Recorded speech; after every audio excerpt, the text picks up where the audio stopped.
welcome to Official Strongman News. I'm Chris Bland, and I'm afraid we're in far less glamorous location than we were last time. We're also using a different camera. Don't have a cameraman with me this time. Been at Giants Live Sweden all weekend. Hopefully some of you saw me commentating on the live stream. Incredible competition that we'll be getting to later. Really enjoyable to watch. Actually, one of my favourite ones I've ever seen. Johannes Arsho, he told us there on the day, did an absolutely incredible job putting that one on, so thank you to him once again.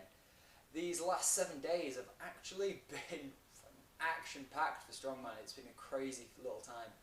I'm afraid as well, I'm not at my normal editing computer just to get it out on time, so there'll be a few less videos, but we'll hopefully pad out with clips, and I'll be uploading them all anyway, so you can get a chance to see that later on. So, without further ado, Giants Live Sweden. The first thing to mention, obviously, is Thor's world record. Incredible feat. It's difficult to describe to quite a lot of people, actually, just how challenging that is. I mean, 15 kilos, as I was so fond of saying the other day, it's like throwing a 4-year-old child over, I think it's 3 buses stacked on top of each other. It's not an easy feat. He makes it look so ridiculously easy. I mean, I'll put the link straight into this clip. So guys, go and watch it if you haven't already. I mean, it's a huge feat. He threw that, a 15 kilo keg, and he hit, I think it was 7.05 meters. So that's 33 pounds going all of that way. And he cleared that with a good meter. I'd say even 1.5 meters. A crazy feat. Actually, if you haven't seen it, he then picks Colin up and takes him for a quick little jog as well. It's a strong video, definitely worth a watch. Onto the competition itself, however, Thor again took the win. It started off relatively slowly on the first 2 events, but came back very strong. Another standout performance was from Johannes Arsho, who was leading those first 2 events, really quick on the farmers, very quick on the overhead medley. That medley was tough, really tough. First event was a 110 kilo block press, which if you're not used to a block, really slows you down, and did a lot of the competitors.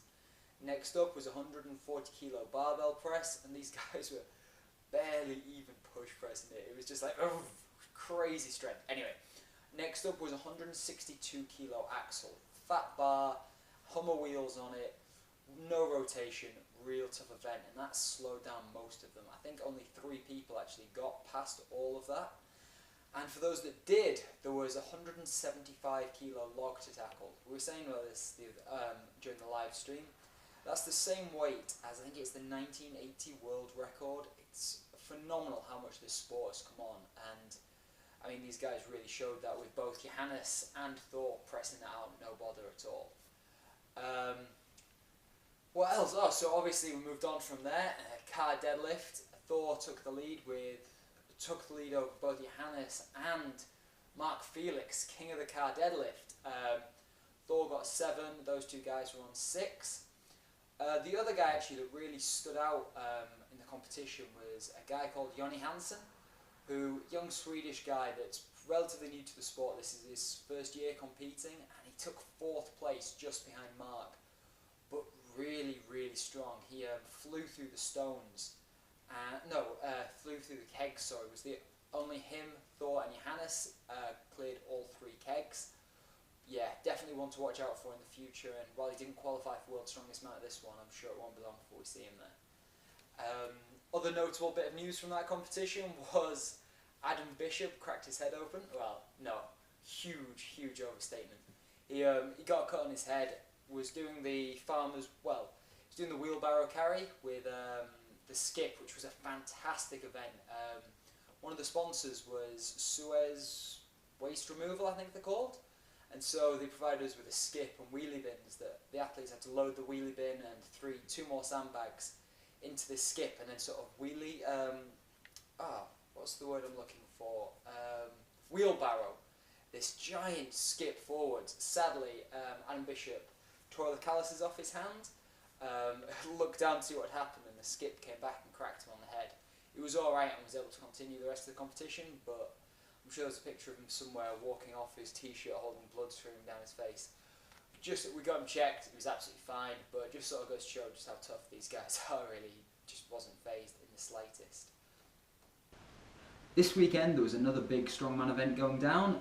Strongman's Champions League, was putting on I believe it was the World Championships under 105 and under 90 kilos.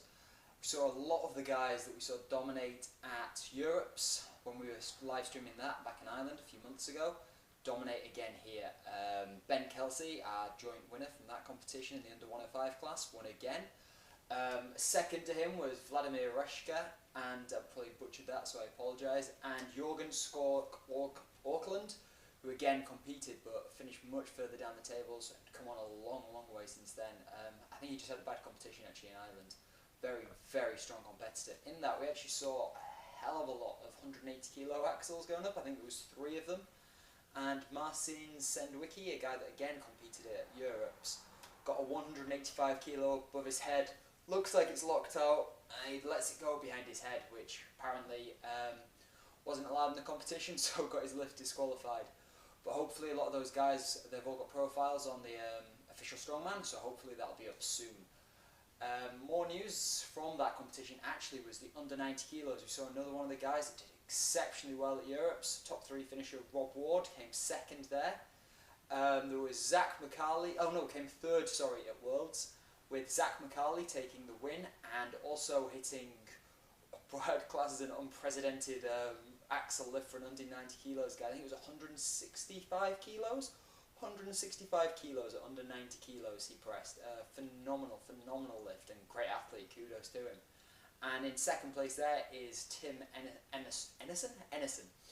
I'm afraid I have no videos and no pictures of that, as we were in we were in Sweden, so I wasn't there for that one, but here is a video of under 105 world champion in that, Ben Kelsey with his 370 deadlift from Ireland.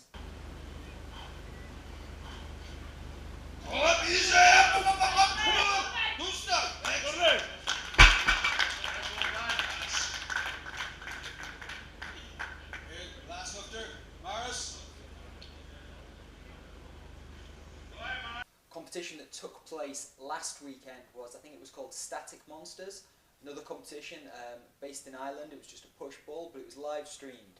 It's great to see more and more of these competitions being live streamed, but all we really want to do is just get Strongman out to as many people as possible.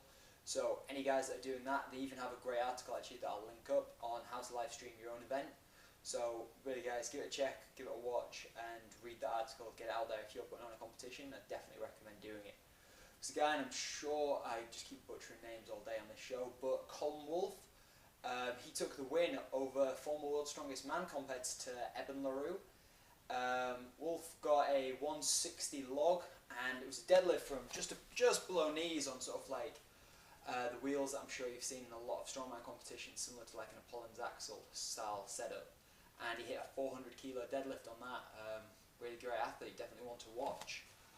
Talking of 400 kilo deadlifts, we have Jitsi Kramer on officialstrongman.com, just placed his lift up there. He's Holland's strongest man, and he hit a 400 kilo deadlift, got that up on the site, and I think it's got him, I can't remember his official ranking, and I'm sorry for that, Jitsi, sorry guys, but it's definitely up there, and I'll put a link to that so you can see it. Another one, we have our actual new leader, Lars Anahola, I believe it is, who's the guy that actually was big help at the competition in Sweden, was doing so much work behind the scenes, loading everything up. Phenomenal athlete. He's got a 380 kilo deadlift in training, a 360 on the official Strongman website, and he just uploaded the other day, this morning I think it was, 160 kilo axle press. Fantastic lift. Struggles a little bit with the clean, but once he gets it to his shoulders, that weight just went fantastic. So Lars, huge kudos to you. And question of the day actually for you guys is, who's going to be the first guy under 105 to break 400 kilos? There's so many lifters out there that are going to making that look like it could be an option. Obviously Ben Kelsey, who we just saw earlier, Lars, huge kudos to him for that. Luke Davis, that competed at Europe's as well, very, very strong guy.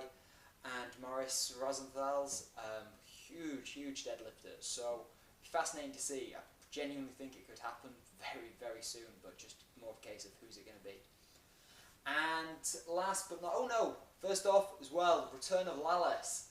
Lalas put up a free 60 kilo squat, and he made it look easy, as you can see here. And the other news being, last week I made a slight mistake. Britain's Strongest Man is on January the 30th, not on the 31st. Tickets almost sold out for that, but if you go to giants-live.com, you'll be able to get the remaining few. What we do have a few tickets for that just were released this week is Europe's Strongest Man, being held this time in the First Direct Arena for the first time, which should be incredible, especially after having seen what they did with the Stadium Arena in Norrköping for Giants Live Sweden. When it's a full 360 degrees of crowd, being down there and sort of as a competitor or just as a spectator is amazing, and filling that out will be so great. Obviously, we'll also be part of the World Deadlift Championships. Eddie Hall talking about breaking 500 kilos for the first time in history. Definitely want to get down for. So again, go to giants-live.com and get yourself some tickets there. So guys, that's it for this week. Thank you so much for all of your feedback. It was very helpful in trying to make the show a little bit better. I'm aware this is being done in my kitchen, far from ideal. We're using a GoPro instead of a professional camera. Microphone's down there. It's not the best setup, but we will be returning to much better form next week. And hopefully, guys, the notes that you can't see behind you mean I've made far less mistakes. And we're trying to make this show better and better each week. Any more comments, please let us know. Thanks, guys.